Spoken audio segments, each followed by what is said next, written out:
तो कुरान कह रहे हैं कलम और कलम की तहरीरें। हजरत अम्र इब्न अल-आस रजी अल्लाह ताला अन्हु, बस ये हदीस बयान करके बयान ख़त्म करता हूँ। हजरत अम्र इब्न अल-आस रजी अल्लाह ताला अन्हु फरमाते हैं कि हमारे नबी सल्लल्लाहु अलैहि वसल्लम के ऐसे अखलाक थे कि कौम में जो सबसे कमतर होता था ना, जब आप उससे मिलते थे, काना युक़बिलु बिवजहिही व हदीसिही, मुकम्मल अपनी बात उसकी तरफ और चेहरा मुकम्मल उसकी तरफ।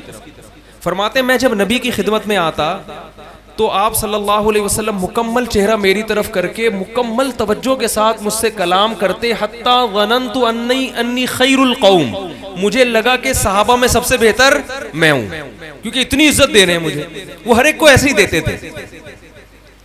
और मुतकब्बिर आदमी कैसे देखता है, पूरा मुंह नहीं घुमाता वो ना, उसको गर्दन में सरिया होता है ना, कहते हैं ना गर्दन में क्या है, सरिया है, ऐसे यूं घुमा रहा होता बस, उसको तकलीफ होती है मैं गर्दन क्यों घुमाऊं भाई।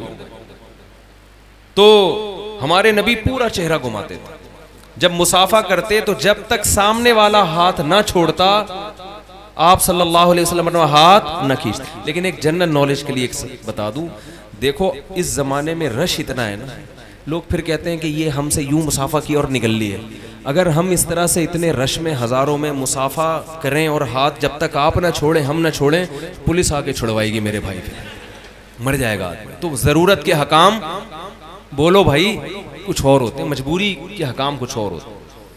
तो अम्र इब्न अल-आस रजी अल्लाह ताला अन्हु फरमाते हैं कि नबी जब मुझसे बात करते तो इतनी तवज्जो के साथ और इतने अच्छे अखलाक के साथ मुझे ये वहम होने लगा कि सबसे बेहतर कौन है, मैं हूँ। कहते हैं एक दिन मैंने नबी से पूछा, यानी बाद में पता चला कि तो वो हर एक के साथ आप इस तरह करते हैं।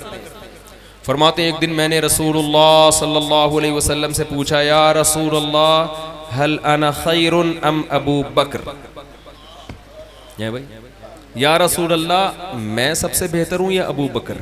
देखो नाम अबू बकर का क्यों लिया, उनको पता था भाई वो ही हो सकते हैं।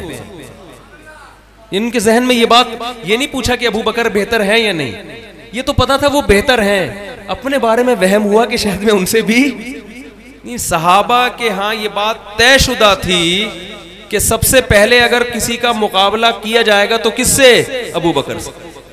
तो फरमाते हैं या रसूल अल्लाह मैं आपकी नजर में सबसे बेहतर हूं या अबू बकर। नबी ने फरमाया अबू बकर। आमिर इब्न अल-आस रज़ी अल्लाह ताला अन्हु फरमाते हैं मैंने अर्ज किया या रसूल अल्लाह मैं सबसे बेहतर हूं या उमर। पता चला कि सहाबा ये बात तयशुदा बात थी कि अबू बकर के बाद सबसे बड़ा मकाम किसका है, तभी तो कंपेयर किससे कर रहे हैं, उमर से। फरमाते हैं नबी ने फरमाया उमर। फरमाते हैं मैंने अर्ज किया या रसूल अल्लाह मैं उमर के बाद सबसे बेहतर हूं या उस्मान। आपने फरमाया उस्मान। हजरत अम्र इब्न अल-आस रजी अल्लाह ताला अन्हु फरमाते हैं मैं खामोश भी हो गया और लवदितु अल्लाह असअल, मुझे तमन्ना हुई काश मैं ये सवाल ना पूछता, खुशफहमी में रहता कि शायद मैं सबसे बेहतर हूं। इतनी अच्छे तरीके से नबी मुझसे मिलते हैं तो खुश होने पर तो मेरे भाई कोई पाबंदी नहीं है ना। मैं खुश रहता कि शायद इम्कान के दर्जे में, लेकिन मैंने तो ठप्पा लगवा दिया कि भाई मैं सबसे बेहतर नहीं हूं। तो ये हमारे पैगंबर सल्लल्लाहु अलैहि वसल्लम के अखलाक थे। इतने जलाल और रौब के बावजूद जब मिल रहे हैं तो इतने अच्छे तरीके से। आज हम कैसे मिल रहे होते हैं? मैं कहता हूं भाई किसी से ना मिलो, बाप और माँ से तो अच्छी तरह से मिला करो, बीवी से तो मिलो, भाई से तो मिलो, बहन से तो मिलो। दोस्तों में आज मुसलमान बहुत अच्छा है। गटर के ढक्कन पे दोस्त के साथ पूरी पूरी रात बैठा रहेगा, गप्पे भी मारेगा, हंसी मजाक, घर आएगा तो जैसे चंगेज खान घर में दाखिल हो रहा है। ऐसा ही होता है ना स्टाइल। जिनसे अच्छे अखलाक का हुक्म दिया वहां अखलाक मार्केट से शार्ट। अम्मी आयशा फरमाती हैं रजी अल्लाह अन्हा जब नबी घर में आते मुस्कुराते हुए चेहरे के साथ और सलाम करते जोर से, दोस्तों के साथ बहुत अच्छा है आज, और घर में आएगा तो इलाका फतह, जैसे जेहलम तो हम अच्छे अखलाक से गए थे, वो फतह में हमेशा उधर ही दिमाग जा रहा है यार। तारीख लिखेंगे लोग, शेर शाह सूरी ने फतह किया था। ठीक है। मुझे सबसे जो मीम्स बनी है ना उनमें सबसे मजे की जो मीम लगी वो ये कि ऐसा ना हो मुफ्ती साहब चौथी जेहलम में कर ले, बार बार आना जाना। उस पर मुझे एक शेर याद आया तुम नजर से नजर मिलाते तो, बात करते ना मुस्कुराते तो। एक क्लिप मुस्कुराहट का अपलोड कर देते यार 48 घंटों में, रिस्पांस तो देते, ये बता देते मुझे पुलिस ने रोका, ये 48 घंटों में बता देते भाई। अगर पुलिस ने वाकई रोका था तो 48 आवर्स में आप ये कह देते कि मुझे सीटीडी ने मना किया, बात खत्म। लेकिन उनको पता था बात खत्म नहीं होगी, हम सीटीडी से राब्ता कर सकते हैं। क्या ख्याल है?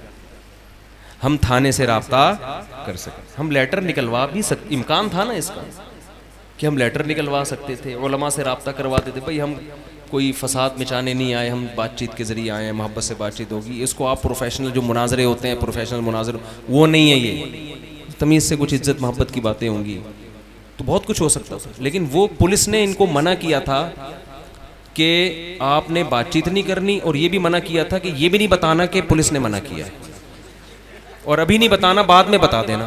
तो ये ऐसी पुलिस अभी तक मार्केट में आई नहीं। फिर पुलिस ने ये भी मना किया था आपको कि आपने ये भी नहीं बताना 48 घंटों तक कि पुलिस ने मना किया है। और मुफ्ती साहब ने, जो मौलाना मुसब साहब अल्लाह उनको जज़ाए खैर दे, जो मेरे नुमाइंदे बने हुए थे, उनको कुछ भी नहीं कहा पुलिस ने। वो नंबर खोल के घूम रहे हैं हर जगह, पुलिस उनको उठा लेती, भाई मुफ्ती साहब किधर गए, ऐसा ना हो बातचीत हो जाए, हम उनको रोकना चाहते हैं। उनको भी पुलिस ने कुछ नहीं कहा। तो ये पुलिस भी मुझे फ़िरका परस्त लगती है। क्या ख्याल है? जो उन्हीं को सब कुछ कह रही है, हमें कुछ नहीं कह रही।